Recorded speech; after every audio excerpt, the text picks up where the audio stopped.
Kyle Miller, Portland, Oregon.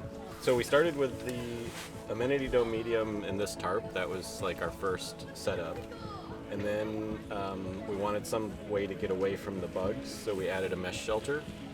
The IGT was like the last thing that we got into. It was a little intimidating at first.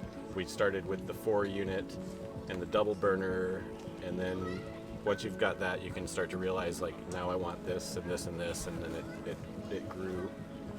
I mean, I love seeing everything, but over the years it's become seeing all the people. Yeah. So it kind of started for the gear, and now it's more the social side of things. What's currently is your favorite Snow Peak item?